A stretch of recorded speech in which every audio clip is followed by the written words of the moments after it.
everybody. This is Mike Tedesco of Wrestleview.com, the editor-in-chief of Wrestleview.com. Welcome to Post Raw. We are sorry that we didn't have a Post Raw last week. We had a crazy day. So we had ADT come in to install a security system in our new home. Still no protection from this crap. We still have these blinds. But Blindster was having a 50% off sale, so we really did some hardcore searching for blinds. So hopefully we'll have a new situation there. But we had ADT come last Monday, and I was like, all right. They're like, oh, do you mind if we're going to come between 3 and 6? I was like, all right, that's fine. ADT. Well, let's get our security system here. And guy comes at like 4 o'clock, and we sit down and, negotiate the package that we're going to get and all the sensors that we need and how much the equipment's going to cost. And it's like, all right, go ahead and install it. The guy was here until 10:30. I don't know if anybody noticed, but my post-raw, my Raw recap itself, because he had to like teach us how to use the system. And I was like, Jesus Christ, like I'm doing stuff right now. My Raw recap was like silent for like an hour. It was almost midnight when I finished doing my Raw recap. I was like, man, oh man. But we have a pretty good system. The system is looking pretty good. So that's what happened there. But we are back tonight, and we are on basically for the next 3 more weeks. After Christmas, we usually take a break, just for that week, the week after Christmas. Although, if they do another Bobby Lashley and Lana wedding again, then we'll have to do a post-Raw show. Last year, I was like, oh, we're not doing anything, for the last 2 weeks of the year. And then all of a sudden, Bobby Lashley and Lana got married. It's like, oh, we should probably do a post-Raw on that one. That seems like it's going to be something that people might want to hear our opinions about. Now, I'm just waiting on Victoria. She's still upstairs with Liliana. But I want to greet everybody and say hello to you all before we start the Raw recap tonight. And there's really not much to talk about with this show. I mean, it's WWE in December. That's pretty much all you need to know. So, hello everybody out there. We have Quentin Walters. We have Goosey is here. Goosey's out there. Andrew Elder is here. Andrew Elder says, him, Goose, and Billy are the BSK of Wrestleview. You don't have Quentin in there. Oh man, Quentin's part of the BSK. He's been here forever. Always one of the first people to comment. And in fact, he mostly is the first person to comment usually. Let's see. Goosey says Mike could rant on cream corn and it'd be entertaining. Well, I very well might rant about something tonight because this show was a unmitigated mess. And Grash says that's an essential skill as a teacher. That is true. You just have to. Actually, I was doing that today. It was like I needed to stretch out a little bit of time in my class to get to the final moment of the period, and I just started just talking about stuff. You just do. That's what you do. So Grash is in the chat room. We say hello to Grash. We say hello to Kit Dyson. Jorge Oliva's here. Ola Familia Tedesco, rest in peace. Pat Patterson, you're always a class act and original. We will see you down the road. That is true. Mashoon is here. Good evening, King Tedesco. Thank you. Yeah, Pat Patterson passed away this past Wednesday, and that stinks. It really does. It's like these last it's been strange. There was a thread on the Wrestleview media page started by our friend Josh Boutwell, who does such an excellent job on the AEW Dynamite recap. I mean, if you missed Josh's AEW Dynamite recap of Winter is Coming from this past Wednesday, go check it out. It's just great to see somebody with like just real passion and somebody who really loves that product. Talking about it. It really makes it seem exciting. Like, I read Josh's recaps. Sometimes I watch AEW Dynamite, sometimes I don't. I was going to watch it anyway because of the Winter's Coming thing, and then when I heard about the Kenny Omega, Don Callis thing, I was like, oh, I got to watch that too. But Josh put it over in a way that's like, it's not like I'm going to watch it. It's like, I can't wait to watch it. Josh does such a great job with that. But Josh started this thing on the Wrestleview media page talking about how did you get in, how did you first start enjoying this product, this strange art form, this strange ballet that is professional wrestling.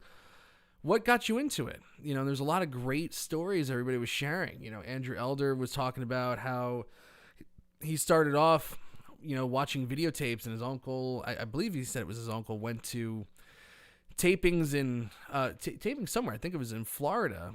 And, watching him and seeing him on TV, and his first time seeing wrestling, and thinking that they were actually hurting each other. And, there's just great stories. Jamel talked about what, how he got into it.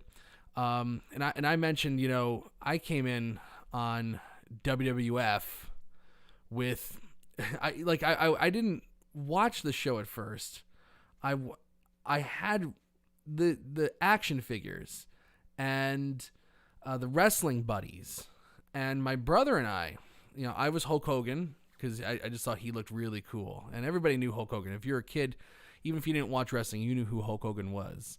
And Mark had the Ultimate Warrior. We would stand on my bed, which was just a twin bed, not that big, but we were little kids, and man, we would just, take turns just crushing each other, with a shot. He'd hit me with the Ultimate Warrior, I'd hit him with Hogan, just slam each other in the head, right in the face, just whipping him. And he'd whip me, and whoever fell off the bed lost that match. So that's how I got into wrestling. And then all of a sudden I start watching the product, and I just kind of fell in love with it. I just love the theatrics of it. But, there's no denying that wrestling, especially, AEW's doing pretty good. Memphis Studio Wrestling. Thanks, Andrew. Yeah, so it was in Memphis there in Tennessee, not Florida. I screwed that one up. I thought it was FCW. Billy's in the chat room, Uncle Billy.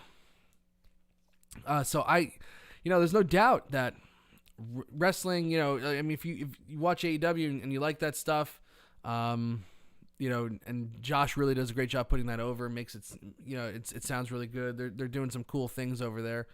But there's no doubt that wrestling in 2020 has just not been good, and especially for WWE, it just hasn't been good for a long time. And these last few weeks have kind of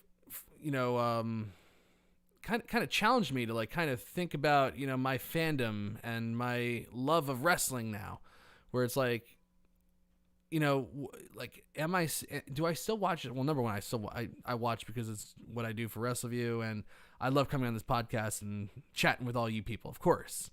But, otherwise, do I still watch wrestling because I like the product still, or was I kind of hanging on because there were still some cool guys floating around, then The Undertaker retires.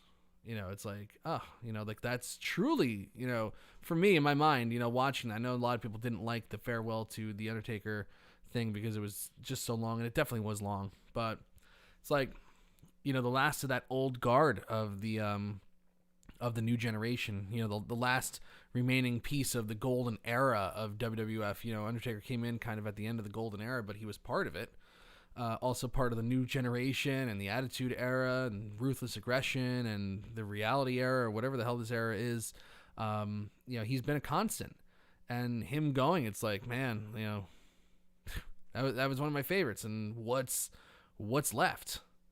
And then, and now with Pat Patterson dying, who was in so many ways the architect of this, he was a major part of some of the biggest moments of, from yesteryear that we all loved, there's that great, there's that great passage in Have a Nice Day from Mick Foley where he talks about, how Pat, because he's French Canadian, just couldn't put the plural on certain things. He would say the crowd's going banana instead of bananas, that was Pat's thing. Pat, the inventor of the Royal Rumble, came up with that, even though it was something, I'm sure he got it from California or Hawaii, wherever he was working. But he took it and refined it, and the Royal Rumble is directly because of Pat Patterson. It's one of the biggest shows of the year. Pat Patterson in the main event of WrestleMania 1 with Piper and Orndorff versus Hogan and Mr. T, and you got Muhammad Ali at ringside, who just looked confused at certain times, and a couple of other things that Pat had to kind of just be there just to kind of keep control of things. Like, Pat Patterson was that guy that you would trust to make sure that the main event of the biggest show that this company's ever done at that time, and if it failed, it would have ruined them financially. You put him in the main event as a referee to make sure order is kept and everything goes off without a hitch. Pat Patterson, there's that great scene in Wrestling with Shadows with Bret Hart where he's putting over. You're ready to go, right? Where's my stuff? There's your camera and the microphone. I didn't know where there was another snack table right now. But there's that great scene in Wrestling with Shadows. Dan Nagayan. Hello, sir. Welcome to the show. We don't talk about that guy. He jumped the shark when he was body shaming Alexa Bliss or whatever he was doing. That guy's a piece of shit. There's that great scene in Wrestling with Shadows where Pat Patterson is going over the finish of the Canadian Stampede show, and involved in the finish, with Survivor Series and stuff like that. He's just been involved in so many great moments, and for him to pass away, somebody who it's like, there was always a difference. You could always tell a difference when, if you read The Observer, or you read something where it would say like, oh, Pat Patterson was the agent for that match. And there really is truly a difference in the finish of a Pat Patterson, of a Pat Patterson match and somebody else, like a Michael Hayes. The guy was just a genius, and he's gone. That's another piece of that old guard that's passed away. And now it's just what's left. Bruce Pritchard, who's just going to say yes to everything Vince McMahon says. Vince McMahon, a very diminished Vince McMahon. That's not even close to as sharp as he used to be. There are things that happen on this show that Vince McMahon of 20 years ago, would never have allowed to happen. It just wouldn't. He just would not allow that to happen, and it does. Thank you, Dan. I appreciate that. Yeah, we are a little more friendly here, but I do rant sometimes. There's no question about it. But I don't hate anybody. I don't hate Alexa Bliss. I don't hate the Fiend like JD from NY does. The guy's just toxic. He's toxic on to wrestling podcasts. That's what I think. It's just terrible, and it's really forced me to confront like with Patterson gone, with The Undertaker gone, is there really any reason, is there anything worth watching on this show anymore? There's no filter, there's no buffer with Vince McMahon anymore. There's no great ideas running around. There's no great gimmicks running around. It's a show of, like the good thing about the Attitude Era, there's a lot of critiques about the Attitude Era, of course, with chair shots, unprotected chair shots, weapon shots, all that stuff. Like that you could criticize and say that was bad. But the Attitude Era, there was a hierarchy to the card, and not just the Attitude Era, even the Ruthless Aggression Era, there was a hierarchy to the cards. And everybody had a character. Everybody had, some personality. You knew the driving force behind every single character. And now it's really just a card, like a roster of just a bunch of average Joes and a smattering of people that are considered main event. That doesn't do it anymore. And that has to be figured out. In order to keep this art form alive. But I really don't. Like Andrew Elder just said it in the chat before, that wrestling as an art form. Let me read what he said. Wrestling is a dead art form, to be honest. Casual people don't care. Then you watch old stuff and you wax nostalgic. Yeah, that's true. That's exactly what I do. Probably the most fun that I had doing anything this year involving Wrestleview, other than this podcast with Victoria and talking with you fine people, is what was doing those WrestleMania recaps, those retro recaps. You just take those pillows down right there, and you'll be good. Those retro recaps were just so much fun because it was just like, oh, like the shows had a purpose and people had, it's WrestleMania. It's always going to be like that. But, the people had like some sort of purpose on that show. This nostalgia is the only thing that really is kind of keeping people hanging on. Let's see. The draft was a result. So Dan is saying the draft was a result from 5 years ago, not from this year. I don't understand what that means.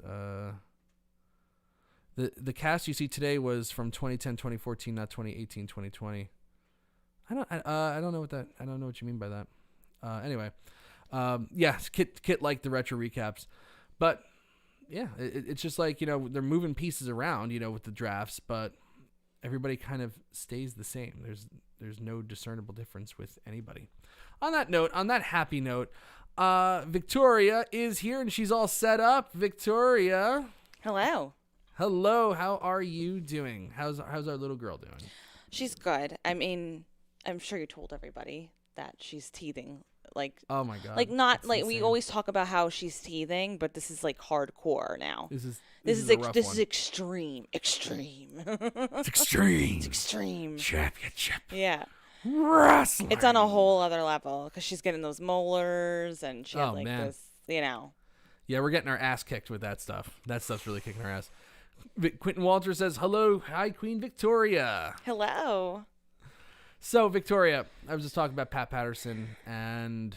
I enjoyed him. Like, I didn't get to, obviously see a lot of work that he did, but I did enjoy him watching him on the Legends House with you when it was on. Oh, God, yeah. He was great on Legends House. There was that really, really nice scene where it was like the worst kept secret in professional wrestling that Pat Patterson was gay. In fact, it really wasn't a secret. It just wasn't. Nobody was just broadcasting. We talked about it, yeah. But there was that really nice moment from the Legends House where he did it. Came out and said that he did his entire career as a gay man, and it was just a beautiful. It was really just a beautiful scene. I just enjoyed him on the show, and I enjoyed watching him and the other legends too, of course. But I don't know, he stuck out to me a little bit. And I don't know if it was just because of like who he is and who he was, that type of thing, but I really enjoyed watching him. And Machine Wall says hello, Queen Tori. Hey. Andrew Elder says Victoria is here. Can Victoria talk about Becky and Seth's baby? I can. Oh, she sure can. I thought you never asked. Now before we get to that. So that scene in Legends House was beautiful, but I don't think there's a scene more beautiful than the one I'm about to showcase here. Let me see if I can pull it up. I'll get it to work in 2 seconds. Here we go. From 2018, September 1st, 2018, which is also the day of All In. I went there with Adam Martin and Doug Lackey. By the way, we are still playing a Crimbus show. Adam is returning. And it's probably going to be next week. I don't want to give the full date away yet. Do we know what it's going to be for? Like this year? We're still working on that. Still on the works. We're still working on that. But okay. The curtains is not out of the question. Yeah, can somebody just throws the curtains our way? Sweet Lou is in the chat room. Lewis is here. Anyway, so sorry.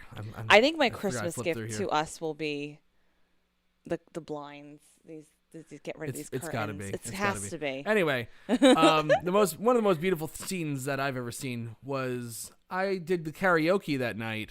It was like at midnight. It was Bruce Pritchard and Jeff Jarrett were hosting it. Pat Patterson was there. He sang My Way, which they did a beautiful job putting that in his tribute video. Amazing. But I got up there. There was this one kid that was trying to do, I think he did Paradise by the Dashboard Light and was tanking. And and that Meatloaf song is about 7 or 8 minutes long, and it was horrible. Yeah. And Jarrett and Pritchard kind of kicked him off. And I said to the guy, because I was in the cover band, at the time, I was like, let me get up there and let's save this thing for you. So I got up there. I did Bruce Springsteen, Born to Run, and I wound up dancing with Pat Patterson, which was pretty great. I didn't realize how nice of a voice Pat Patterson's he had. over there. Oh, Patterson had a great voice. Great voice. Really, really nice. I'm not gonna let you hear the singing. You have to check. There's me and Pat, and then we start dancing. Ooh. Me and my cargo pants, my cargo shorts. Incredible. That's a moment that I will take to the grave. Let me tell you, it So was nice. just a special moment for me. So nice. It was really cool. Dancing with Pat Patterson. How many people can say that they've done that? I don't think a lot of people. Well, at least a lot of people. Not a lot of fans, at least. Well, yeah, exactly. Not a lot of fans, and people within his wrestling circle maybe, but not a lot of fans. It was just a blast. He was such a cool guy. He was so nice to me. He seems really down to earth. Honestly, I will definitely miss Pat Patterson. Rest in peace, good sir, and thank you for everything that you gave to wrestling. All right, Victoria. Seth Rollins and Becky Lynch and the baby, and then let's talk about Raw. Oh my gosh, if we the have baby! I'm so excited. You know what's funny though? But then I have to go back to like when I was pregnant and when people announce and everything else. But I was thinking of like the timeline, and I guess because this year just everything kind of is just jumbled together. Blends in for sure. And I was like, wait a minute, I feel like she was early. But when I looked back and I'm like, when she announced and then, we did go through like the whole summer and everything. I'm like, no, she's on time. I felt like for me personally. April feels like yesterday. I don't know why. Yeah, no, I felt like I'm like, wait a minute, she's very early. Like, is Baby Rue okay?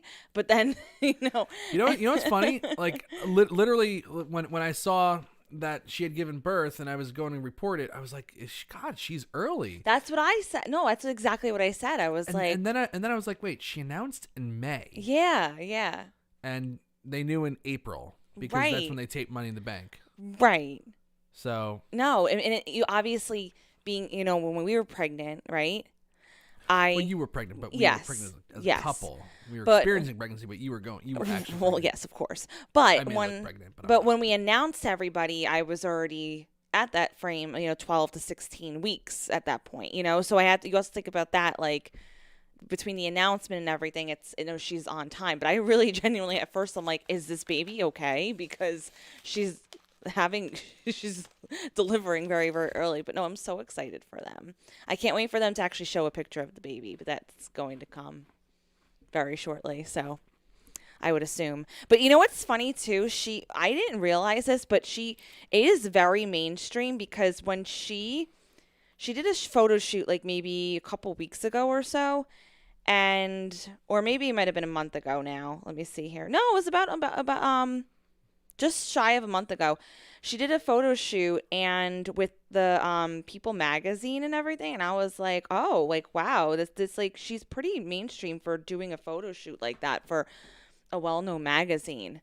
Yeah. And and I was like, that's really nice. Yeah. So they named the baby Rue. Yes. Which is a sauce that you put on meats and things like that. It's a mixture of usually some kind of fat and flour. But maybe the baby's really chubby and cute. But somebody in the chat room just said that Quentin goes, imagine a pregnant Mike. Yikes. Quentin wants to know if you can be the leader of the BSK crew and for Wrestleview.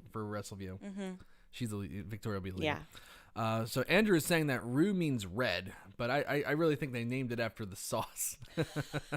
Maybe they just looked at her and thought, oh, she's really cute and chubby, and like we're just going to name that. She looks like a combination of fat and flour. I'm really curious what she's going to look like, though. Like, who has the dominant genes? That's always because even when the Bellas had their, had Buddy and Mateo, they look just like the dads. Buddy looks exactly like Daniel Bryan, and Mateo looks exactly like Artem. Exactly. Well, they say, legend has it that the firstborn always looks like the father. Yeah, but okay, but Birdie, I know, but Birdie and Buddy both look exactly like Daniel Bryan. Well, some people just have stronger genes, I guess. I mean, I'm saying Daniel Bryan has very strong genes because those kids are all him. You would never think those are Brie Bellas' children. Well, just looking at the picture of the hands that they posted on Instagram, the kid looks like it has Becky Lynch's hands, at least. I don't know. I'm looking at it. Know that. I'm looking at it. I'm looking at Seth Rollins' thumbnail. It looks really nasty. I'm looking at Becky Lynch's hands. They look dainty. The little girl's hands are dainty. So cute though. But you can tell she's wearing a really cute little Carter's pajamas right there with the little feeties. Yeah, no, the Carter's that's a great brand. So I'm assuming that the baby wasn't born yesterday, since it looks like it's already home and out of hospital clothes. I know. They said they said they showed the baby on Friday. Where did you see that? They said it on the okay. tonight. Yeah, I wasn't yeah. listening. No, they said it on the but she she had the baby on Friday, and they've been trying to push people out of the hospitals very quickly. What are you laughing at? Goosey. Oh God, what is he saying? Because Mike's never been pregnant. That food baby you put down at Lou Maltinati's makes the differ. Good one. He's good. I like God. Goosey. I like Goosey, and we hope you're feeling better. By the way, Goosey. Yeah, I don't know. I know. Goosey just had a birthday, by the way. I know he did. Good for Happy him. birthday, Goosey. Yeah, no, Happy birthday, Sir Goose. Oh, God. Tony Sarah Goosey. Anyway, so congratulations to Seth Rollins and Becky Lynch, who have better gimmick names than actual names. Even though, Becky Lynch's name isn't that bad. Rebecca Quinn. Oh, that's not a pretty name. Seth Rollins' real name is Colby Lopez. Colby. That's a cheese. Okay, what's wrong with his name? It's Colby. It's like, who cares? It's Colby. It's a fine name. I mean, it's a fine name. I wouldn't name. Okay, good. I mean, if we have a son, we should name it Colby. I mean, I'm not saying that. I'm not saying I would name my son Colby, but it's a fine enough name for somebody else. I guess his gimmick name is better than his actual name, I think. I mean, that's like even some actors. Yeah, that's true. That's true. None are springing to mind right now, but that is true. Like Ric Flair is Richard Flyer. Flair is way better. Yeah. You know, it's like that's just how it should be. Anyway, so we got to talk about this episode of Raw. And do we have to? I don't know why we have to, but we just it's just what we do. Can I just talk about other stuff? It's like Mark Henry. That's what we do. Okay. Okay. I mean, I have some thoughts, obviously. I hope you do, because this is going to be a very boring show. It's just me talking. Oh my! I was really scared tonight because I'm like, am I getting pied in the face? I'm like, no, we haven't said anything. No, there has there's been no pie. pie. There have been no bets. There's no bet. TLC is on. It's on the horizon coming up, so we'll have to place a few wagers. Yes. A few lovely wagers here. By the way, if you're in the chat room and you have not subscribed to us yet, please subscribe and like our video. Okay, let's start this Raw recap now. So, well, I mean, we should probably just start at the end, because we do that. That's what it's a disaster. Like this third hour is these last few weeks has just been miserable. Now they did have a little reprieve on what was it, November 16th, when Drew McIntyre beat Orton in the main event for the WWE Championship. Yes. Mm-hmm. And that did a good rating for them. But since then, it's like essentially any show that has like the Miz and Morrison main eventing at this point, it's just not doing well, you know. And this it's because everybody just knows where it's going. It's like Miz is gonna get his ass kicked because he has the Money in the Bank briefcase. They're gonna beat him like a drum. And then he'll win, and then you take him seriously. Like that. That's just what happens. Like that's yeah, what it's do kind with of every the kind of formula to it. But so when they announced a 3-on-2 handicap match before Raw, one of the very few things that they actually announced, I was like, oh God, that's gonna be the third hour. Well, at least they didn't. It was the start of the third hour, and it actually wound up being a really good match. Yes, it did. But their solution to keep people interested is Randy Orton versus Bray Wyatt. Not the Fiend, but Bray Wyatt. Orton's facing the Fiend at TLC.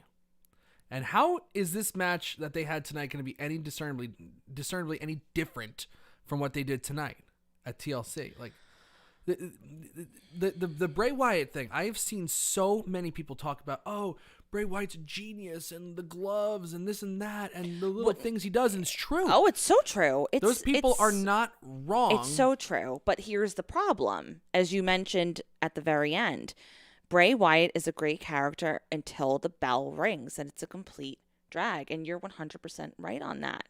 He is a great character. He does those little nuances. He gets you interested. He is engaging, but literally the moment he actually starts to wrestle, it goes all out the door. You forget about, I'm sorry, for me personally, you forget all about that character, and you're so focused on the match, and not in a good way. And I don't know what the disconnect is, though, because he can have good matches, but what's the problem, though? They booked themselves into a corner with the character. Okay. That's what happened here. Right, but that's what I want. That's what I'm going to be talking about. Okay, because I'm very curious to know your thoughts on that, because I'm like, where is this disconnect? And people are correct. He is a genius with his character, but in terms of the in-ring stuff, it's too out there for professional wrestling, and professional wrestling's had a lot of, out there gimmicks and ideas, and people trying to be artsy fartsy with the genre, and most of the time it works, but what they're doing with the character in the ring is absolutely not that. It's like they started off with a way like at SummerSlam. What was it? SummerSlam 2019 when he debuted against Finn Balor. He was untouchable there. As he should be. It's his debut match. Yeah, of course. They're trying out a new character. But then they had him do the Seth Rollins. His next match was Seth Rollins in the Hell in a Cell, where he sold no offense. The lights were red, and they totally jumped the shark with the gimmick immediately.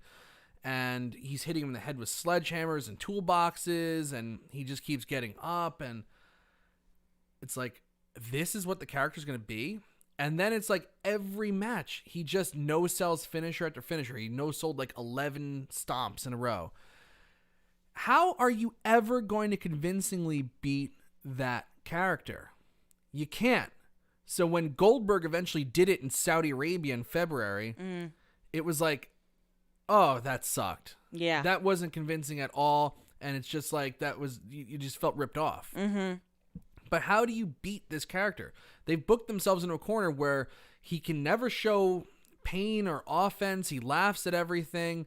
Like, even Undertaker, would take offense even during the golden era. That's very true. He, then he would sit up and then he'd make the big comeback. But you can't Hulk up the entire goddamn match. It's like Hulk Hogan would get his ass kicked and then he'd, brother, big boot, leg drop. Yeah. You have to Hulk up at a certain point. He spends the entire match hulking up. He doesn't sell anything. So how are you supposed to have a competent match? Because WWE think like they think that they can just recreate wrestling and redo it. Storytelling. Oh, fuck. Heel versus face. It doesn't matter. There's shades of gray with everything in life, but the genre works best when there's clear, defined lines. And I don't care what you say. Like you knew the Mr. McMahon character was evil and he was bad. And Steve Austin, even though he wasn't like the traditional face, He was still still the a good guy who was guy, standing yeah. up to him. And it's like, he's standing up to him because, and he shares our values. We would love to kick our own boss's ass or whatever it is. And that's why that worked. If Steve Austin was like, if everything was like a deep brooding thing where he's like going to think about kicking Vince McMahon's ass or something like that, it's like, it wouldn't make much sense. So WWE has tried to redo the storytelling of professional wrestling, which has not worked out.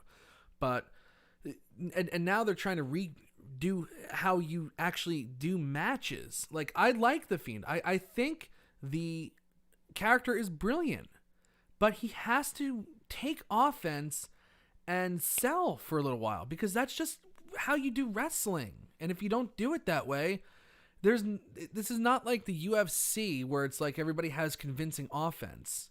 Like Orton's gonna hit him with 15 RKOs and that's gonna pin him. Like, why didn't the Well, stomp it'd be one pin thing. him? It'd be one thing if he was having these matches where he was just laughing it off and doing whatever, but then the big matches, right? Then that's where he's taking the offense a little bit more. You know what I mean? Or if he's having like these little stupid matches with people. He could do the whole laughing off, not really taking offense. Yeah, that's fine, right? Or squash matches and stuff.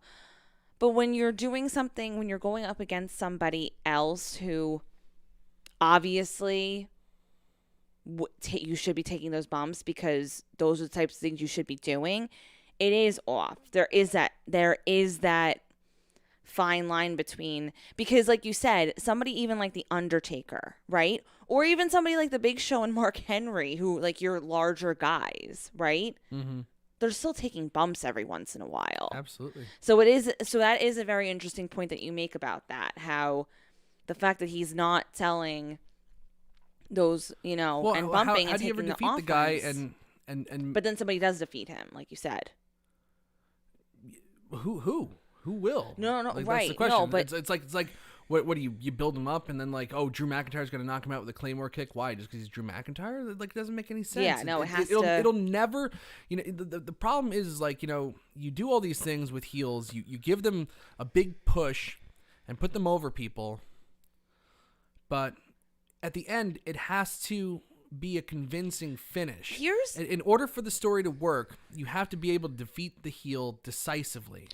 And you can't beat the Bray Wyatt character, the Fiend character, decisively because they've booked themselves to where he's too magical, he's too untouchable, so that even if he does like if the end goal is for him to face Roman Reigns or the end goal is for him to face Drew McIntyre or whatever it is, when they hit him when they hit him with a spear or the Claymore kick, and he lays down for the 1, 2, 3, you're just gonna be like, really? That's it? At this point, the only way to beat him is to you have to choke slam him off the Hell in a Cell or whatever. There has to be some devastating bump in order to make it even remotely convincing. But there will never. There's no solution to this character. Because at the end of the day, it's all about the storytelling, and traditional storytelling always wins out. The simplest storylines in wrestling always work the best. So heel versus face. The heel, in the final match with the face versus heel, generally the face will go over, and it has to be convincing. And you cannot beat the Fiend convincingly. You can't. So the story just stinks. It'll never be good. The segments will be great leading up to it, but you'll never get a satisfying finish from that. Here is my thing. I always have such a dilemma with this type of character because I find that even with the Finn Balor, right? When he was Finn Balor, he was losing matches, right? But then when he became the Demon, it was like he was winning these matches, right? But it's not the same thing with Bray. I'm not saying it's the same thing with Bray Wyatt. And I hated that too, by the way. Right. But I never understood. They seem to have dropped that gimmick too, by the way. Yeah, for Balor. As they should. But I always have a problem with I get Bray Wyatt with the Fiend, and I get the character. Obviously, I'm not saying I don't get the character, but I do have a dilemma with those type of characters though, because it's like if you're your strongest when you're that alter ego, why are you not always that alter ego? Do you know what I mean? And if Bray Wyatt is showing dominance and the Fiend, there's no development in terms of you're getting the same wrestler in the ring. Right. Like the Bray Wyatt character, when he comes out as Bray Wyatt, he should literally just be Bray Wyatt. It shouldn't be Bray Wyatt with these weird tendencies where he laughs at all offense and still is kind of untouchable. Mm-hmm. He should be a little more vulnerable. Yeah, I guess they kind of make him a little more vulnerable, but even the Bray Wyatt character never loses. That's what I'm saying. So that's where I have think about what he did with the Miz at TLC last year. That was a total disaster, and he still beat the Miz like it was nothing. I have a problem. I have a problem with that. The only time he lost as Bray Wyatt was to Braun Strowman at Money in the Bank, and that was a bullshit ass finish. That was just a terrible, terrible match. Yeah, but do you see what I'm saying? It's those type of characters. I don't have a problem necessarily. Again, I don't have a problem with Bray Wyatt and the Fiend as a character, but I do have a problem with the whole thing though, because there isn't that vulnerability. But then again, I think about somebody like Finn Balor, who was losing as Finn Balor, but then winning as the demon. So it's like, I don't know. I just find like these alter egos, you really got to be careful with them. In my opinion, you really got to be careful of how you develop it. And they're not doing a good job of distinguishing between yes, in segments and in promos, yeah, you can distinguish very well between Bray Wyatt and the Fiend, right? But in the ring, it's the same person. And nobody ever explained like how where all this magic comes from, like and by the way, like, I don't think that needs to be explained so much, but again, they're doing a little too much though. I mean, like, with the Undertaker, you kind of got it. It was like, okay, yeah, all right, we're gonna do some theatrics with this guy. It's mind games, but here it's like he's actually like a magician. Like Orton's laying on top of him, and all of a sudden he transforms into the Fiend. It's like, like that's another thing. They're being way too cute with this character. Like that they had a hard camera cut there. They filmed that segment with the Fiend putting him in the mandible claw earlier in the day, and just spliced it in at the end. It's like, that's too much. See, I don't have a problem with. See, me personally, I don't have a problem with that. I kind of like that, but well, I mean, they did a little too much with during the pandemic of being too cute with like showing people taking these crazy bumps even though they're not really, and things like that. It's like. Well, I mean, everybody like people falling off the roof at headquarters. Everyone basically, like I said, we always joked about this. If you're watching us for the first time and you are interested in our videos, go back to that time when they were doing the cinematic matches and everything, because we're basically talking about how, wait, didn't so-and-so just die and they're just coming back and they're like, oh, okay, like, whatever. So I would take a look. Yes. But I don't know. Well, this I know that they have booked themselves into a corner with this character, and you can never have a satisfying finish. You'll never have a satisfying finish with this ever, and there will be no satisfying conclusion of this feud either. Asuka and Lana versus Nia Jax and Shayna Baszler at TLC for the women's tag team titles. First of all, Lana has lost her mind, by the way. She's gone off the deep end. In her personal life, she has gone off the deep end. I don't know I think if you do all those injections and Botox, I think it goes to your brain. There's something off about We saw our cousin Brett yesterday, and he's a big wrestling fan, and we just mentioned, like, Lana is just the whole Lana character is not what it used to be. I mean, Lana used to have this very interesting character when she was with Rusev. She had the Russian accent. She was really interesting. But now she's just turned into your basic WWE women's wrestler, right? There's nothing to her. There's nothing that distinguishes herself between her and anybody else. But except for her, like, her personal life, she's going, I don't know. I feel like she's having a breakdown and we're just witnessing it all in front of our eyes right now. And I don't know, maybe it is because what's Rusev's name in AEW? Miro. Miro, maybe because he's gone and whatever, but I don't know. I don't know what they're doing with the women. I really don't. It's not a priority. They're making. Let me tell you. Go ahead. No, let me finish because I just said go ahead. No, I know. I feel like they're making. They are, except for Asuka, because again, Asuka's kind of got one of those characters where I think it takes a lot for her to not be likable. You know what I mean? Like, even when she was a heel, it's like she's still very likable and she was comedic and, everything else. She just has a whole lot of personality, and her character and obviously her in-ring ability match up together. So that's why she stands out, and that's basically what they have. But, like, even somebody like Shayna Baszler, who was supposed to be coming in, like, it was supposed to be a force to be reckoned with. Nia Jax, who has the makings to be, again, this force, right? This dominant individual. And then you have something like where they're having a feud with Lana. Come on, really? Like, we're supposed to believe that Lana is anywhere on Nia Jax and Shayna Baszler's radar. Right? Like, come on. What purpose does it serve to have them matching up, to have them feuding? Why? Because Lana's popular in the media and everything else? There's no reason, and she's there's not. No reason. She is. She does have a lot of followers and, like, TikTok followers and everything else. But that's great. But that means so much. That is right. That's what I'm saying. It doesn't mean a whole lot. Listen, when it comes to they did that. When it comes to wrestling, in terms of like, you know, if they're not even having like the Total Divas now, where it's like, oh, you're watching them, and now it's just Bellas. Like they have their own show. I don't know. I have to look it up. I think Total Divas is done. I do. You know, they haven't had a new season in a while, and you know, whatever. But it's like there's nothing. The Bellas are the stars. Yeah. You know, like what are you gonna do? Run Total Divas with Grandma Natalia starring? Like, give me a fucking break. Nobody wants to see Natalia in her clogs. I'm so disappointed, and I say this all the time. I'm so. Steven. I'm so disappointed of how they're handling the women. Oh, it's embarrassing. And it's embarrassing. it makes me so mad because they really were on a great path.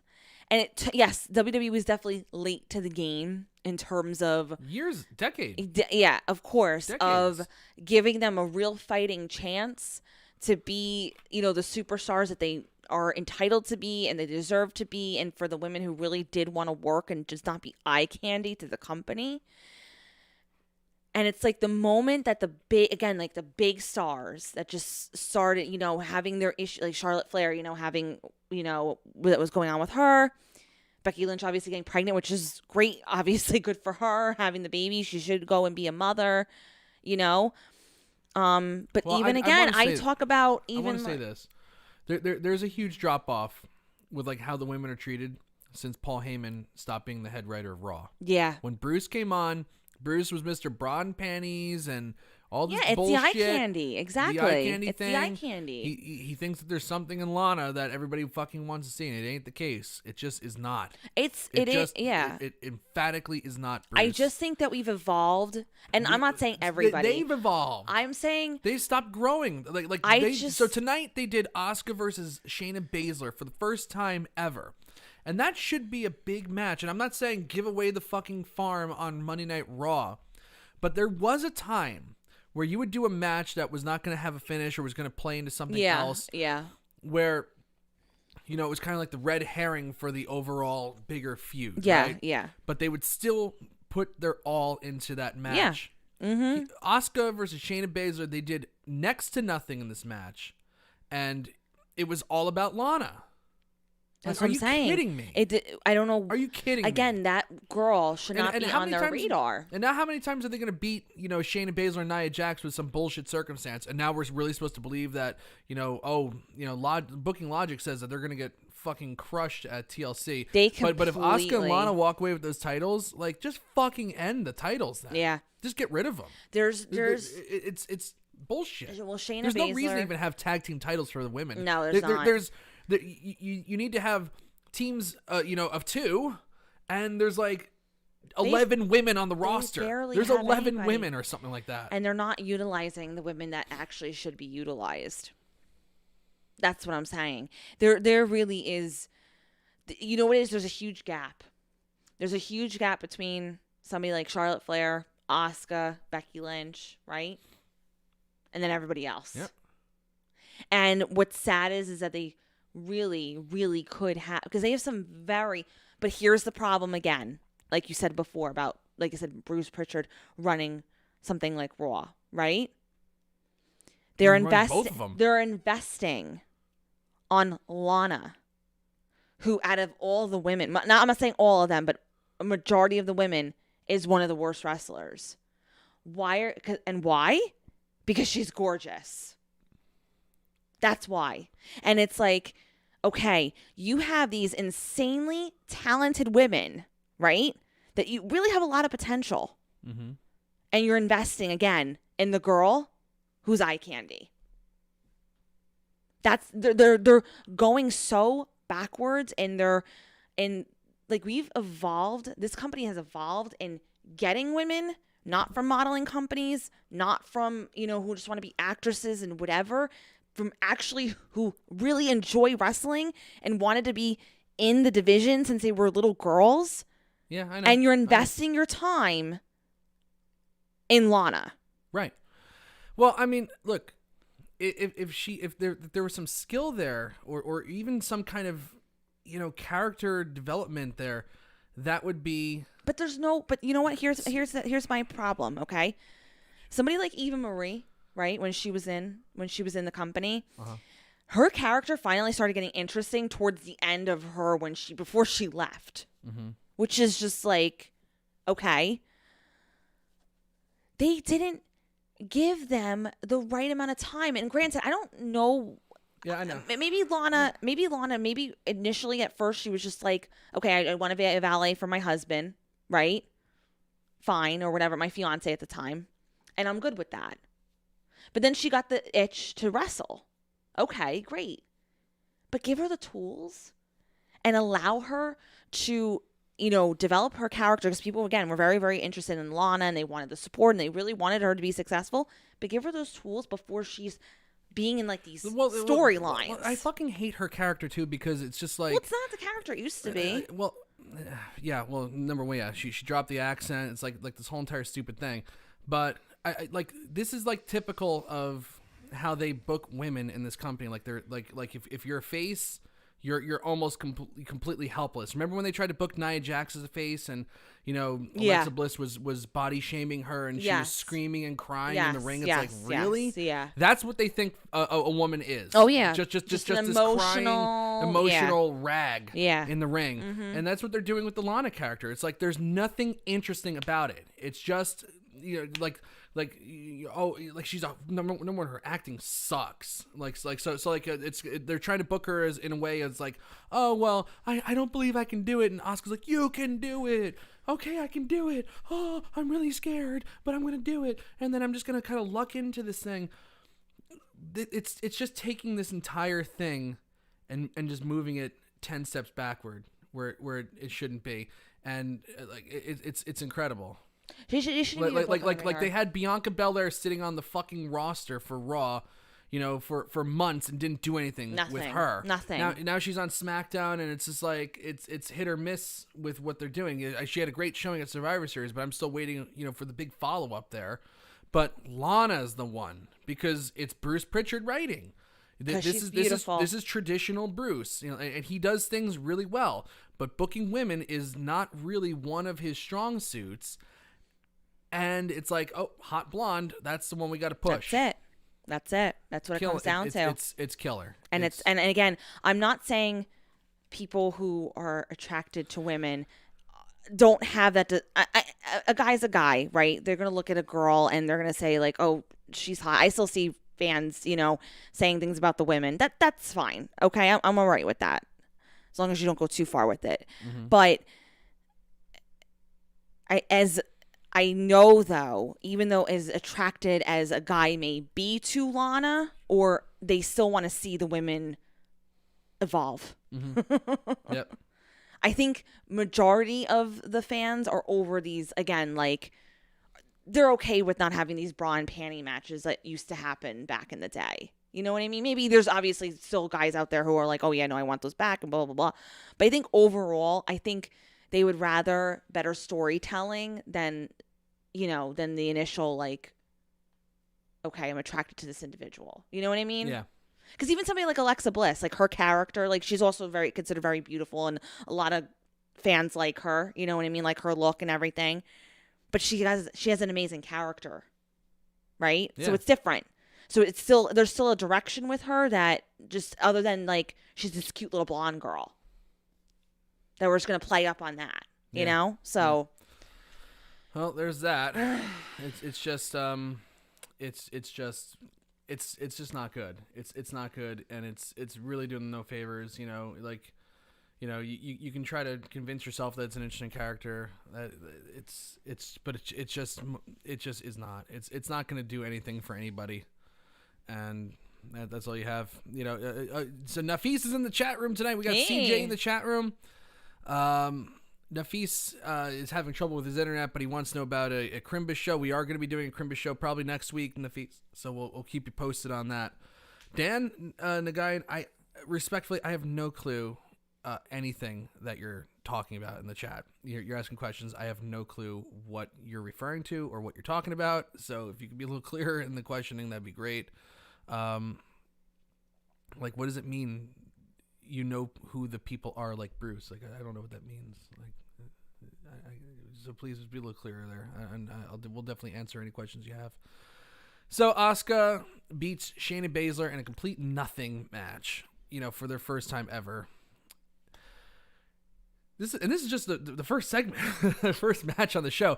Ricochet and Dana Brooke versus Slapjack and Reckoning. I wish the ADT guy hurried the fuck up last week, because I could have thrown my computer across the room with the camera attached for the rant that I was getting ready to plan on that one, because that was just horrible. I have never seen. I tried not to do the thing where it's like, oh, in wrestling history, this is the worst I've ever seen. But, it's getting there. It's getting to the point where it's like, this is wrestling history. We're witnessing it right here with Retribution. And people really, they tried it. They tried because everybody wants, you want to give people the benefit of the doubt. you have the people that just want to be, just say the opposite just so they can be taking that thing. I can't wait though, because I want you to say what you said before, during the night. I don't even know what I said, but it's just the most ass shit fuck gimmick storyline fucking stable. It's the worst book stable I've ever seen in my entire life.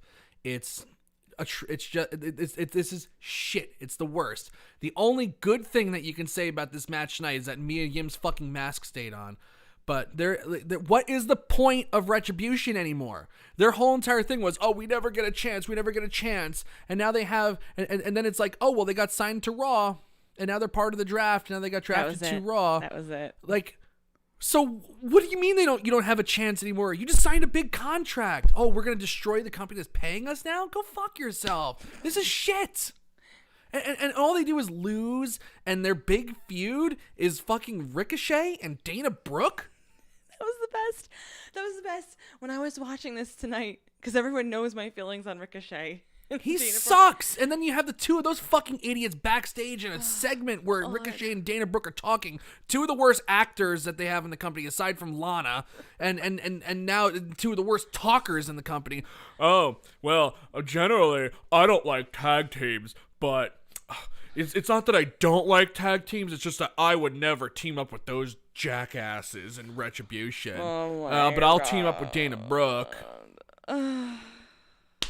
And then she's like, I will never let somebody, I proved for so long that I belong here. It's like, you still haven't proved it yet. You're again, just the muscular hot blonde that just happens to be there. But she's like, oh, I didn't take all this time proving how I belong in order for retaliation or reckoning or whatever the fuck her stupid name is to take it away from me. 2 minutes. The match went about 2 minutes. And they fucking lost. Why? Where is this going? Why are they taking up TV time? This is really worth having that extra hour so we can get Retribution and fucking Mustafa Ali? Maybe the one thing that you could say about him was, oh, well, he can cut a good promo. Well, even that he hasn't done lately. Can I just tell you something? What? Whoa, coming in hot there. Jesus Christ, this is just shit. I don't know, again, where they come off doing what they done with this stable. It's like the nerve. I do. They suck. No. They are horrible storytellers. That's what it is. What is the audacity that they have to think that this was something that was going to be good, right? Vince McMahon, I don't know what kind of medication he's taking for his dementia, but it's not looking good. This is what came out of it, out of some fucking dark psychotic break that he had. Oh, Retribution, that's a great idea. And now we're gonna just fucking double down on it. Her mask fell off last week. Is there a better analogy for how Retribution's going? A minute into the match last week against Dana Brooke. And then she lost to Dana Brooke. And then she lost again to Dana Brooke. Mia Yim! How do you fuck up Mia Yim? She's good. All right. How? You're yelling at me like I did it. I didn't do it. And speaking of Mia Yim, where was Keith Lee tonight? How do you keep Keith Lee off this show? when you're trying to put over new talent. COVID? No, he was on. He was in a backstage segment with Sheamus where he looked like the big puss of all I pusses. just blame COVID for everything. Well, I don't know if COVID can impact someone's writing, but it's horrible. But I mean, like, how do you keep Keith Lee off the show and fucking have Dana Brooke beating Mia Yim and fucking Lana getting FaceTime on a show? Give me a break. Horrible. I don't know. Horrible even by WWE in December standards. You know, Horrible. your rant got so heated that our daughter woke up. So thanks. Victoria's going to go deal with that. Everyone yell at him. I'm going to wrap up the show here. Yell at him, please. Love you all. It's just what just unmitigated disaster the show is. It really there are just certain pieces of the show that are unwatchable. And what I was talking about before with, Patterson passing away and The Undertaker retiring, and there's just like, what's left to keep you wanting to watch if you've been a longtime fan? Other than it's just something that you do on Monday night.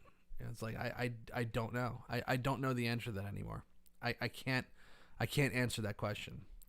When I'm watching fucking Dana Brooke and Ricochet, oh god, horrible.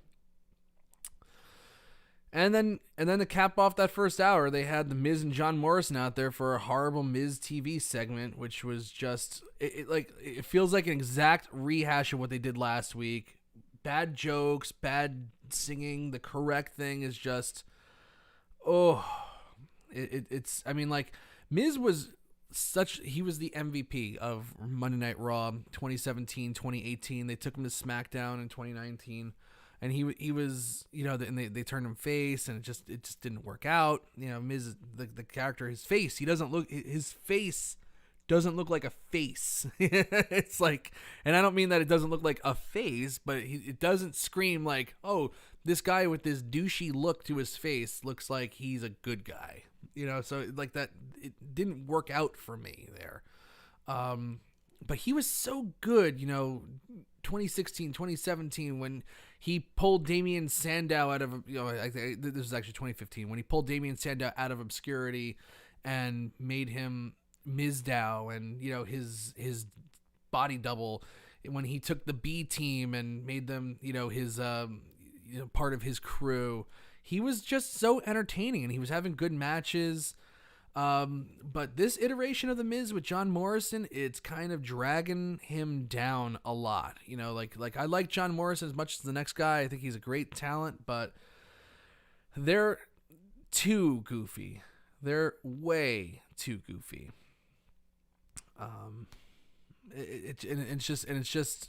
It's not like entertaining, or it's not even like, oh, he's doing a really good job as a heel. It's just, this stinks. AJ Styles is out there. He's having to just I wonder what AJ Styles thinks sometimes when when he was carried off by Omos last week, on his shoulder, and he's yelling at McIntyre. Like, is he like, this is good wrestling? This is, well, I guess this is a guy who came from TNA, so anything I guess is better than the shit that they used to put him in. I still will never forget when he was involved in that thing with Dixie Carter and her husband Serge or something like that, was was accusing them of being in a relationship. And Adam Martin, before I went on one of the TNA post shows when we had the Wrestleview VIP network, I was doing a post show with Dave Stevens on the pay-per-view. Adam told me that there was a segment, and this is one of my all-time favorite ribs that's ever been pulled on me, where there was a segment where AJ and Dixie went to a movie theater, and it was implied that AJ put his hand down her pants or something like that, and they were kissing or something, and I was like, wow, TNA sucks. And I went on there, I went on that post show with Stevens, who, full disclosure, me and Dave never watched TNA. I don't know why we got assigned the TNA pay-per-view shows, but we did. Dave would sometimes not even watch the damn pay-per-view. And if I ever missed a match, if I was racing home, Dave would leave me out to dry. He'd be like, "Oh, why don't you talk about that first match, Mike?" And I have nothing to say because I didn't see it, you fucking asshole, and you know that. But like I went on there and I railed about AJ Styles putting his hand down Dixie Carter's pants and why TNA sucks. And then Adam texted me after. He's like, dude, I was kidding about that. I was like, oh no. I was like, oh my God. Well, who cares? It's TNA anyway. It could have happened. See, TNA was so bad that I thought a segment like that could have happened. And now apparently, I mean, like all of a sudden Impact became like must-watch television tomorrow if you have Access TV, that is, or if you get on Twitch. But they're in a working relationship with AEW. You know, TNA Impact, it's the company that just will not die, and this is a huge lifeline, a huge boost for them, because they have been kind of trucking along for these past 2 years, doing things the right way. They stayed under the radar, rebuilding themselves, rebuilding their roster. Yeah, they're doing stupid shit still. Like they have like some storyline where some guy got shot, and they're trying to make it like the episode of Dallas, like who shot JR. But they have this working relationship with AEW now, and Kenny Omega, the new AEW World Champion, is going to be on the show on Tuesday.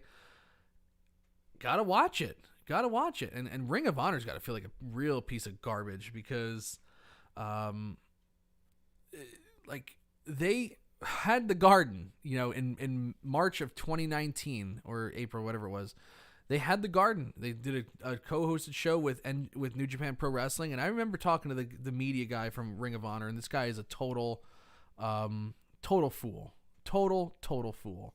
He was like, he thought that because they did one show at the Garden that they were legit. I remember I was trying to get tickets for Jerome to go to one of their shows in Washington, a TV taping, and he's like, well, if he shows up not in a suit and not taking us seriously, then we're not even gonna let him in. You know, if you're coming to cover this, you know, you're gonna come in a suit and cover us. And I'm like, he's not doing that. That's absurd. No one goes to a wrestling show in a suit, and you're definitely not worth it. And then literally the show before Jerome got there, they did the fan intimidation thing. You know, with Bully Ray pulling that guy out of the crowd and bringing him to a room and intimidating the kid. Like, they're a mess. So they went from being like, you know, WWE and Ring of Honor, then AEW came and immediately blew them out of the water. So they went to number 3, and now Impact has jumped Ring of Honor. Wow, that's pretty bad. That's pretty friggin' bad. So there you go. They got to feel like garbage. Anyway, I don't even know where I was going with that. AJ Styles, because he was in TNA. Anyway, looking at this segment just felt like a rehash of last week, and I have a feeling that these type of Miz TV segments will be the entire month of December for us. This is just how I feel. Now, the next 2 matches were actually really good. Kofi Kingston versus Shelton Benjamin, even though it was super short, they did a lot of really good stuff in this, and it's like, man, you think about like Shelton Benjamin and Kofi Kingston probably first locked up in 2008, 2009, and they're better than ever. They are better than ever at this moment now. Shelton's just he's just so good. The guy is smooth as silk, and he's been that way since he came up in 2003 with Charlie Haas as as Team Angled and the world's greatest tag team, and then he had that run in 2004 where he shocked Triple H, and right after WrestleMania 20, really good stuff. So he's great. He lost to Kofi Kingston, but he's really, really good. He's a great piece for the Hurt Business. Cedric Alexander, though, is like the next Shelton Benjamin in my opinion here. Talk about a guy who's done a complete 180. I said on this show, prognosticating that if Cedric Alexander joins the Hurt Business, it's going to turn his career around in a huge way, and it really has. The aggression that he showed last week against Xavier Woods and the aggression he showed tonight against Kofi Kingston, he looks like a totally different performer. He's figured it out. He's got it going on. The guy is just really, really freaking good. He beats Kofi Kingston here. I love everything about Cedric Alexander right now. Looks great. Beautiful tribute video to Pat Patterson afterward, which they showed first on NXT, then SmackDown, now tonight. Just great. Just great. The handicap match with Drew McIntyre and Sheamus versus The Miz, John Morrison, and AJ Styles. As a general rule, when I recap, I despise anything and everything having to do with handicap matches. It's probably just because when I first came up recapping Raw and when I started in 2014, it was like right in the middle, or like right in the middle of the Authority run. I'm reading this chat. I just have no idea what Dan is talking about. I have no clue. The Authority was killing us with these like handicap matches. It was like they were going on forever. It's like I remember one night they had like 3 handicap matches. Big Show was in one of them, and whoever else. You know, it was terrible. It was just terrible. So I think I still have like PTSD from recapping all those handicap matches. So as a rule, I despise handicap matches, but this one was actually really good. 3-on-2, hard to kind of mess it up with Sheamus and Drew McIntyre, hard hitters. Miz, John Morrison, when they're in the ring, they're entertaining, and AJ Styles is just great. They got some good heat on Sheamus for a while in this one, but man, when McIntyre made that tag, those belly to belly suplexes on Morrison were just simply crazy. They were wild as hell. And then Miz runs in, he takes one, and then he gets. And then McIntyre gives Miz and Morrison a double overhead belly-to-belly suplex, which was pretty cool. Good, really, really good finish with this one because, you know, they've been teasing Sheamus turning on McIntyre, even though I think it's way too soon to do that. But he accidentally hits McIntyre with a brogue kick. Styles wipes out Sheamus with a phenomenal forearm, picks up the win. This is just super, super fun. Super, super fun stuff. Hariom Ja. Hi, how are you? Andrew Elder. Good stuff. This handicap match was just freaking awesome. It was a lot of fun. And I generally don't like those kind of matches. The Sheamus versus Drew McIntyre thing, we know it's going to happen. I'm assuming it's going to be a Royal Rumble match, but you know, it's like they literally just started a month ago telling the story of Sheamus and Drew McIntyre. It's like, yeah, they were in the League of Nations in 2016, but they never really established a relationship there. Apparently now there's a relationship that we haven't seen. That, you know, when they were in Europe, they would team together and they were best friends. And like, that's a cool thing.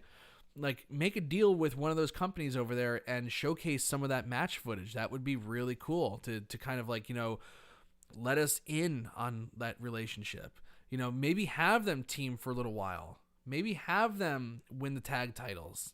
But it's like they kind of just came up with this idea, and it's like, well, if we're going to get it for Royal Rumble, then we have to do it this way, where we just rush everything. But man, it's like I like Drew McIntyre and Sheamus together, and I think like they should have they should do that thing where Sheamus is defender for a little while, and then they win the tag team titles, and then Sheamus will eventually turn on him. Like to me, if they did this right. If they did this right, you could easily make this a high-end WrestleMania match, and it would be a really good match. Sheamus still has a lot to give, and he's really a great performer. I still think a couple weeks ago when he faced Kofi Kingston on Raw, and what a great match they had there. This could be more than just like a Rumble match. This could be a WrestleMania match if they played their cards right, but I don't think that's going to happen.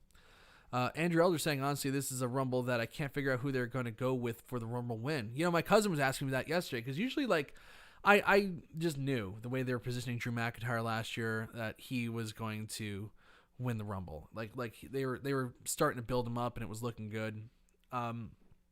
This year, I don't know. I don't see anybody who can win the Royal Rumble yet. They haven't really started that big build. But man, like, I think it'd be really cool actually if they don't pull the trigger on Sheamus and Drew McIntyre and Sheamus wins the Royal Rumble.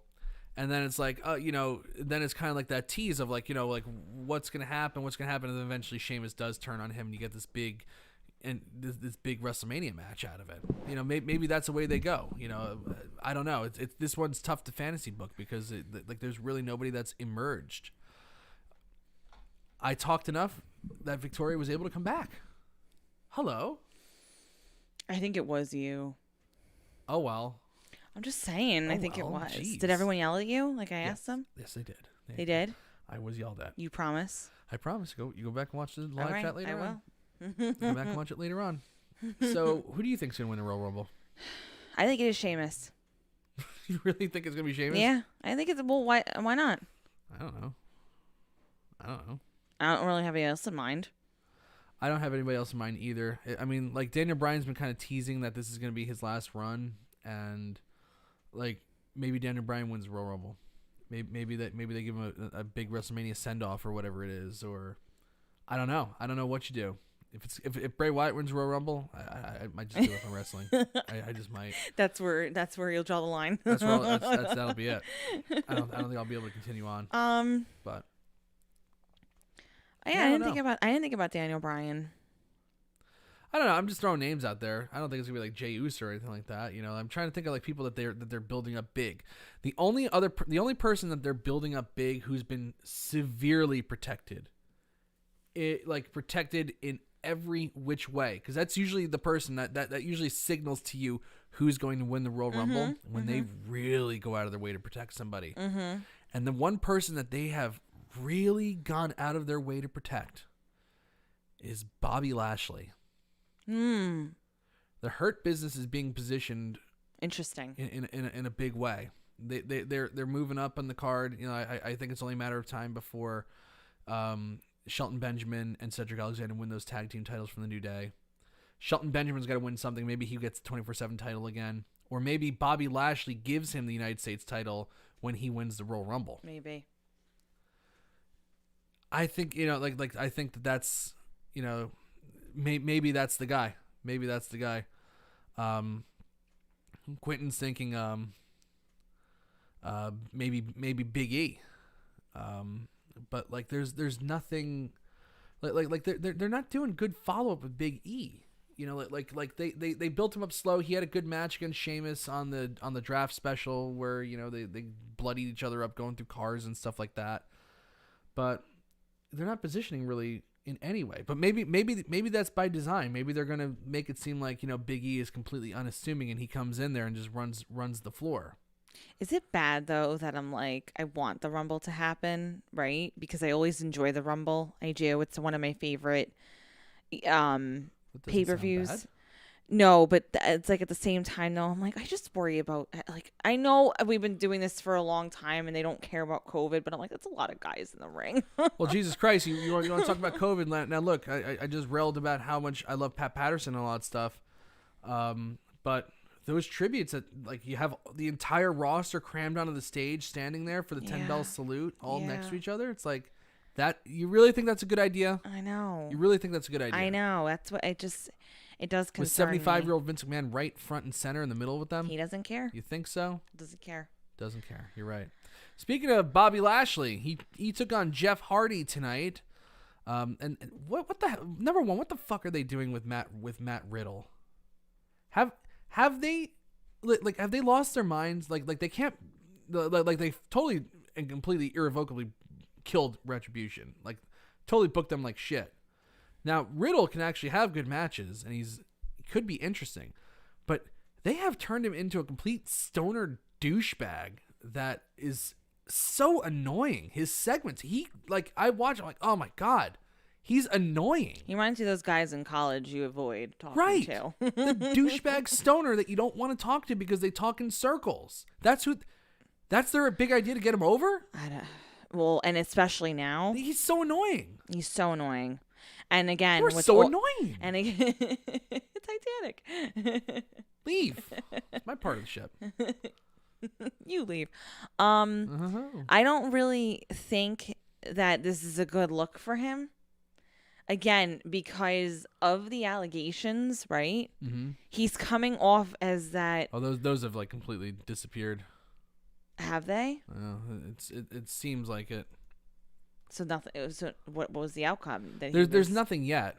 Okay, but what I'm saying is though, like, do you really think this like frat boy stoner, like loser type character, like who's a tool, is really a good look for somebody who maybe does have allegations against him? Again, because he's like, if I saw him at a party, if I saw a guy like that at a party, I'd avoid him at all cost. WWE's I wouldn't want to talk to him. WWE's not exactly known for their tact. throughout their history. But I don't like a character like that in general, because it's not even like he's just annoying. Yeah, it's annoying. Because not even I'm trying to even think of like what I would do. You talk about gardens and shit like that. It's like, I'm trying to think of what I would do in terms of like that, like aloof, like they don't really know what's going on type like, thing or funny, whatever. but yeah, like, but he's coming off as a like tool. You're gonna book yourself into a corner where if he's always funny, like when he takes something seriously, it's like, oh god, like yeah, but like, he's coming off as a tool acting. though. It's not like, and it's not funny. Yeah, it's like their idea of like what a funny stoner is. Yeah, and again, that's the problem when you have people that don't understand wrestling writing for wrestling. You know, like that's the problem with these big writing staffs, is that they're booking what they think the person is. Meanwhile, like, you know, I'm sure Matt Riddle's pretty close to that person. What are the qualifications? Let Matt Riddle go out and do his own segment. What are the qualifications to be a writer again? You gotta have a pulse at this point. A pulse and a great set of lips to kiss McMahon's ass. We looked it up though. Like, what are the qualifications? They want you to have like 2 to 3 years of like TV writing and stuff like that. Okay. Like, they actually have some qualifications, but most of these people come from, you know, failed writers that are just like floating around. Basically, you just have to have really nice lips to kiss his ass. I feel like I could get away with getting on there, but then I get fired immediately. You know what's funny? It's like I've met Bruce Pritchard. I've you had a nice him, conversation with him. Yeah. He has very thin lips, so I can't imagine that being nice for Vince's ass. But he kisses it really well. He really does. Bobby Lashley versus Jeff Hardy here. Bobby Lashley beats him. Like it was actually not a bad match. It wasn't as painful as I thought it would be. No. But the finish was botched. And we've had a number of finishes just get botched with the Hurt Business in recent weeks with that count out that wasn't supposed to happen. And now this week, Bobby Lashley applies the Hurt Lock to Jeff Hardy, and while he was selling, Jeff was kind of like wiggling. They stumbled into the ropes. So Jeff grabbed the rope, thinking like, okay, well, let me save this. And the referee didn't say, okay, rope break, for Lashley to put the Hurt Lock on again. So they just went, because it was supposed to be the finish, so they just went with that. It's like, oh, that looked bad, not good. And then you finish that up with Randy Orton versus Bray Wyatt. Other than that handicap match, this was a bad show. This was not it for me. Yeah, I have to agree. There was really, with the exception of, I want to say, you know, with the handicap match, and 61% thumbs down. That's what I see. Yeah, I'm trying to think of what else I liked. Not much else, so I'm giving it a thumbs down. Yeah, no, it was pretty bad. So chat room, what do you think about this episode of Raw? Did you like it? And or if you did like it, did we would you, I don't know what the heck happened there. That was weird. Did we convince you not to like it? That's what I want to know. So do you give it a thumbs up? You give it a thumbs down? Where are you going? Dan Nagayan, if you don't support what Bruce Pritchard does in his reputation, it will be hard to support his product and what he directs or produces. I hope this is good English. Oh, I see. Now, you can still like the product and, you know, what they're writing, even if you don't support the person's reputation. You know, it's still possible. It's still possible. Quentin Walters, Riddle looks like a skinny stone Ninja Turtle in tights. I agree with that. That's actually really funny. That's pretty good. And Quentin goes, no one likes the product right now. It's just, because it just isn't good. It just really isn't. There's no. Well, there's some people who like it. It's just that a majority don't like it. There are definitely people. There is a minority that enjoy it, but there's a bigger majority that can't stand the product right now. They're the people that I'm concerned that get driver's licenses in this country. Well, no, I mean. No, I know they're teach its own. Yes. Again, just not our cup of tea. Currently. Not. Quentin Walters, thumbs down. Andrew Elder, thumbs down. The worst two shows on USA back-to-back, Chicago PD and Raw. Andrew? Two bad shows, must be Monday night. I love you. Victoria hates Chicago PD. We hate it so much. Despises We hate it so much. Ugh. Law and Order SVU, yes. Chicago PD, absolutely not. No. And when they did Law and Order And Chicago crossover, PD yeah. crossover, that was horrible. Bad. Quentin says Because he of drowned in Chicago his PD. toilet water. Oh my god. I hope everyone's watching Ms. and Mrs. though, at least. You know, I actually watched a little bit of Mrs. and Mrs. while I was setting up. Way more entertaining than anything on Raw. It's really good. Way more. Really, really Way good. more. All right, everybody. We are going to wrap this show up. I cannot believe that we talked this long about this episode of Monday Night Raw. It wasn't But about there was a lot more. we Pat talked about Patterson, Patterson, there's Seth the Rollins, baby. Becky Lynch, and the baby. So And then I just railed against Retribution. And Well, no, it was built up from last week too. Oh, 'cause yeah. you didn't get to express yourself last week. I did not get to express myself last and week. it was very unhealthy for you not to express yourself. So you let it out tonight, and Right. now I think you're good. Oh my God. Andrew says new Raw would be bad when Chicago PD had the sex makeout at the end. Raw was going to be bad. So funny that like I saw that. I was watching I'm part of like an Advent scripture group, and we're doing it on Zoom. And you know, like I had myself unmuted so I could read the prayer with everybody, and the TV was on in the background. You're having as dinner. As I was getting ready for Raw, we were having dinner, and all of a sudden I hear like and this like, you know, saxophone playing. I'm like, gee, come on! Like I'm doing an Advent scripture group right now. What the fuck? Come on, man! Crazy. Yeah, crazy. Chicago PD is the worst lead into Raw ever. I think I really do think there's something. If Raw does a bad rating, oh, the alarm's turning on. That means that we really got to go. It's 1:00. If Chicago like there's got to be some numbers about Chicago PD just killing. Oh, you're way off camera now. Oh, sorry. Sorry. Sorry. There's got to be some numbers about Chicago PD being a horrible lead into Raw and doing something about that. I'd be interested to see that If they that put SBU research. on, I feel like that would be better. It'd be better than what they're doing. All right, everybody. On that note, I'm Mike Tedesco, the editor-in-chief of Wrestleview.com. And I'm Victoria Tedesco. Take care, everybody. We'll see you next week. Bye, everyone. Ciao.